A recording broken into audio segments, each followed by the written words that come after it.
აშშ-ის კონგრესმა დღეს საჯაროდ მკაცრად გააკრიტიკა აშშ-ის თავდაცვის მინისტრი პიტ ჰექსეტი ირანთან ომის ხარჯების ზრდისა და პრეზიდენტ დონალდ ტრამპის ადმინისტრაციის მკაფიო სტრატეგიის არარსებობის გამო.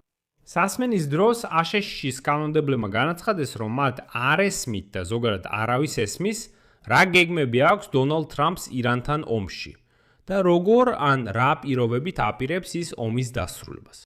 საქმე იქამდე მივიდა, რომ ჰექსეტი ზოგარ თხულში ამხილეს ამ ომზე დახარჯული თანხის შესახებ. მაგრამ პიტ ჰექსეტმა მხოლოდ უპასუხა, რომ დონალდ ტრამპს ნამდვილად აქვს რაღაცა გეგმა, მაგრამ ზუსტად რა გეგმაა, ამას არავის ეტყვის. ამავე დროს უნდა გვახსოვდეს, რომ პიტ ჰექსეტი კონგრესში სხვა საკითხზე გამოიძახეს. ეს არის რეკორდული სამხედრო ბიუჯეტი, 1.5 ტრილიონი დოლარი 2027 წლისთვის. და აქ თეთრი სახლი სიურპრიზს ელოდა. სენატის თავდაცვის ასიგნებების ქვეკომიტეტის თავმჯდომარე, რესპუბლიკელი მიჩ მაკონელი გააკრიტიკა თავდაცვის მინისტრი პიტ ჰექსეტი ტრამპის ადმინისტრაციის საეჭვო გეგმების გამო, რომლებიც პენტაგონის ბიუჯეტის ძირითადი ნაწილების დაფინანსებას ეხება. მაგალითად, მაკონელმა მოულოდნელად განაცხადა, რომ მას დიდად არ ესლის აზრი მილიარდობით დოლარის დახარჯვაში ბოლომდე გაურკვეველი ანტისარაკეტო თავდაცვის პროექტზე ოქროს გუმბათი. და ის გამოვიდა ტრამპის მიერ დაწინაურებული თავდაცვის დაფინანსების ეშმაკური სქემის წინააღმდეგ. კონკრეტულად რომელი სქემა, ამასაც ამ გამოშვებაში გიამბობთ. ჩემი სახელი ალექსეი პიჩი, მოდით ერთად განვიხილოთ ეს თემები. მაგრამ სანამ დავიწყებთ, ვთხოვთ გამოიწეროთ ეს არხი, დალაიქოთ, დაწეროთ ნებისმიერი კომენტარი ამ გამოშვებასთან და გამოიწეროთ ჩემი Telegram არხი Pichi News-ი. პული მასზე მოცემულია ამ ვიდეოს აღწერაში. იქ ჩვენ ვაქორწინეთ ოპერატიულ სიახლეებს, როგორც კი ისინი შემოდის. აშშ-ის თავდაცვის მინისტრი პიტ ჰექსეტი მკაცრად დაკითრეს. კონგრესში ირანთან ომის ხარჯების ზრდისა და პრეზიდენტ დონალდ ტრამპის ადმინისტრაციის მკაფიო სტრატეგიის არარსებობის გამო. თუმცა კონგრესის ხილვა ეხებოდა სწორედ აშშ-ის რეკორდულ თავდაცვის ბიუჯეტს, რომელიც მომავალ წელს 1.5 ტრილიონ დოლარს შეადგენს. მაგრამ ამაზე ცოტა მოგვიანებით ვისაუბრებთ. და აი დემოკრატიული პარტიის წარმომადგენელმა როზა დე ლაურომ განაცხადა, რომ ტრამპის ადმინისტრაცია ომთან დაკავშირებით საკმარის გამჭვირვალობას არ უზრუნველყოფს. მისი თქმით, კონფლიქტებზე ხარჯები კვლავ იზრდება, მაშინ როცა აშშ-ის საბოლოო მიზანი გაუგებარია. გარდა ამისა, თავდაცვის საკითხების ქვეკომიტეტში უფროსმა დემოკრატმა ბეთი მაკლუმმა გაახსენა კონფლიქტზე ხარჯების წინასწარი შეფასება 25 მილიარდ დოლარად და მოუწოდა პენტაგონს მაინც უფრო მეტი დეტალი წარმოედგინა. ვერავინ უბრალოდ მოვა და იტყვის: მოусმინეთ, ომზე 25 მილიარდი დოლარი დავხარჯეთ. ესაა, მეც არაფერს გეტყვით. და აი მან მოითხოვა განმარტებები დახარჯულ საბრძოლო მასალებთან დაკავშირებით. გემების ტექნიკური მომსახურების, ტექნიკის შესაძლო დანაკარგებისა და ამერიკული სამხედრო ობიექტებისთვის რეგიონში მიყენებული ზიანის შესახებ. გარდა ამისა, მაკლუმმა ჰექსეტს კითხა, აქვს თუ არა პენტაგონს ჯარების გაყვანის ან გადანაცვლების გეგმა, იმ შემთხვევაში თუ კონგრესი არ დაუჭერს მხარს სამხედრო ოპერაციების გაგრძელებას. პენტაგონის ხელმძღვანელმა პასუხად განაცხადა, რომ აშშ-ს აქვს მოვლენების განვითარების რამდენიმე სცენარი. ახლა კი უბრალოდ მოვიყვანთ პიტ ჰექსეტის ციტატას. ჩვენ გვაქვს ესკალაციის გეგმა, თუ ეს საჭირო იქნება. ჩვენ გვაქვს უკან დახევის გეგმაც, თუ ეს საჭირო გახდება. ჩვენ გვაქვს რესურსების გადანაცვლების გეგმა. მაგრამ დეტალებს არ გავამბობ. ეს არის ყველაფერი. და აქ ჩნდება საინტერესო მომენტი. დღეს როიტერსი წერს, რომ აშშ-ს ომი ირანის წინააღმდეგ უკვე დაუჯდა ვაშინგტონს 29 მილიარდი დოლარი. ეს 4 მილიარდით მეტია, ვიდრე პენტაგონი აფასებდა გასული თვის ბოლოს. ახალი ხარჯების შეფასება პენტაგონის მოვალეობის შეფსულებელმა კონტროლიორმა ჯულს ჰერცმა გააჟღერა ამერიკელი კანონმდებლების წინაშე გამოსვლისას. მისი თქმით, განახლებული ციფრები მოიცავს ნამატებით ხარჯებს აღჭურვილობის შეკეთებასა და შეცვლაზე, ასევე საოპერაციო ხარჯებს. აქ კიდევ ერთხელ აღნიშნავ, რომ სულ ცოტა ხნის წინ, 29 აპრილს, პენტაგონი ომის ხარჯებს 25 მილიარდ დოლარად აფასებდა. იმ დროიდან თითქოს და სამხედრო მოქმედებები პრაქტიკულად არ მიმდინარეობდა.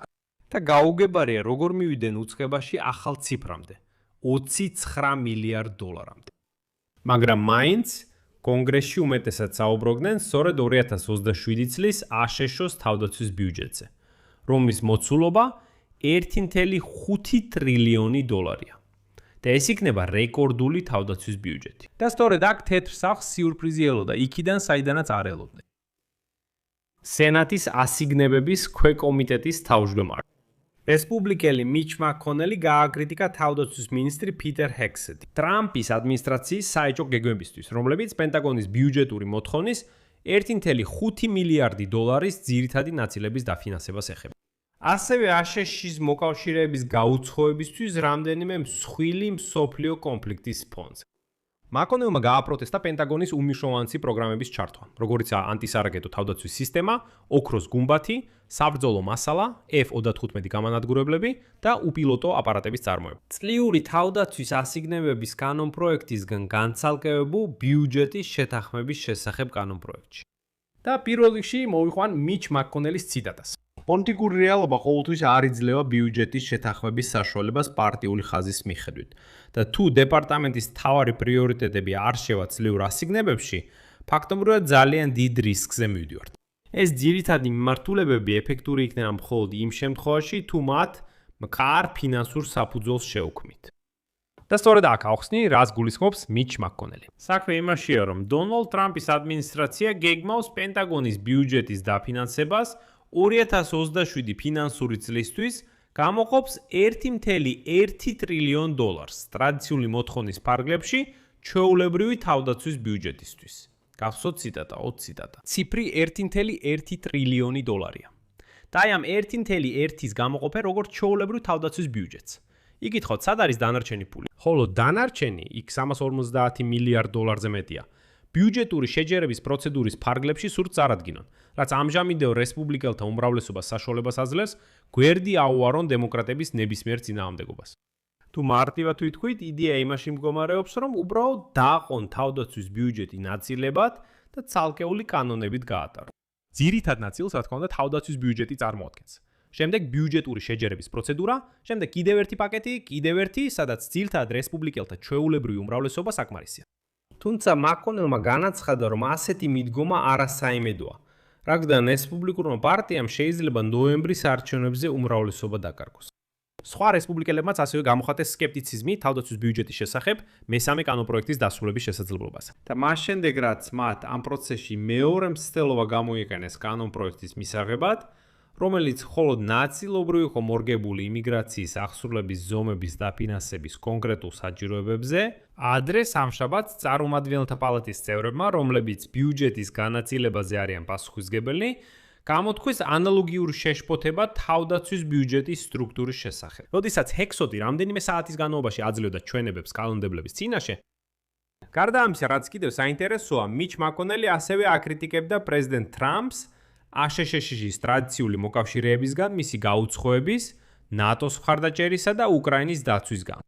ამ თვის დასაწყისში ტრამპმა გამოაცხადა გერმანიიდან 5,000 ამერიკელი სამხედრო მოსამსახურის გამოყვანის შესახებ და დაემუქრა შემდგომ ნაბიჯებს გერმანიის კანცლერ ფრიდრიხ მერცთან კონფლიქტის გამწვავების ფონზე. ტრამპი არაერთხელ აკრიტიკებდა აშშ-ის მოკავშირეებს ირანში ჩართვის ან ჰორმუზის სრუტის ხელახლა გახსნის სურვილის არქონის გამო. ამ ქვეყნებს ლაჩრებად მოიხსენიებდა და ფარულად იმუქრებოდა, რომ აშშ-ის ნატოს სამხედრო ალიანსიდან გაიყვანდა. და კიდევ ერთი ციტატა მაკონელისგან, რომელიც მიმართულია პიტ ჰექსოტისადმი. აშშ-ის პარტნიორებთან და მოკავშირეებთან დაძაბული ურთიერთობები მხოლოდ ჩვენს მოწინააღმდეგეთა ინტერესებს ემსახურება და ზღუდავს ჩვენ შესაძლებლობებსა და შეკავების ძალას გლობალურ მასშტაბზე. ამ რეზოლუციაში მსურს მოვისმინო მომავალში შესაძლებლობების ზრდის შესახებ დაინტერესებულ მოკავშირეებთან და პარტნიორებთან თანამშრომლობის კუთხით. მაკონელმა ასევე მკაფიოდ აღნიშნა, რომ სურს აშშ-ის მიერ უკრაინისთვის ადრე დამტკიცებული ლეტალური დახმარება დანიშნულების ადგილს დამატებითი დაგვიანების გარეშე მიაღწიოს. მიჩ მაკონელი შეგახსენებთ იყო ერთ-ერთი მთავარი მხარდამჭერი კონგრესის მიერ წლის დასაწყისში უკრაინისთვის 400 მილიონი დოლარის გამოყოფის. აკრიტიკებდა პენტაგონს დახმარების შეკავებისთვის. და ამ გამოშვების დასკვნითი ციტატაც მიჩ მაკონელს ეკუთვნის. ციტატა. მინდა ხაზგასმით აღვნიშნო, რომ ეს ქველმოქმედება არ არის. როდესაც ჩვენს პარტნიორებს ამის შესაძლებლობა აქვთ, შეკავების ეფექტი უფრო ძლიერია, ხოლო ჩვენი სამხედროების რისკი ნაკლები. ომები უკრაინაში და ახლო აღმოსავლეთში ნათლად აჩვენებს, რომ ჩვენს მეგობრებისგან ბევრი გვაქვს სასწავლი. აქ რაულ წერტილს დავშავ. თქვენი აზრები და დასკვნები დაწერეთ კომენტარებში ამ გამოშვების ქვეშ. გამოიწერეთ არხი, დააჭირეთ ზარს და არ დაგავიწყდეთ ლაიქის დაჭერა. თუ გსურთ ამ YouTube არხის მუშაობის მხარდაჭერა, ამის გაკეთება შეგიძლიათ ფინანსურად ნებისმიერი დონატის საშუალებით, მულებით და რეკვიზიტებით, რომლებიც მითითებულია ამ ვიდეოს აღწერაში ან თქვენს ეკრანებზე მოცემული QR კოდით. ამით დასრულდა. იზრუნეთ საკუთარ თავზე. ყველას მშვიდობით. გაგრძელება.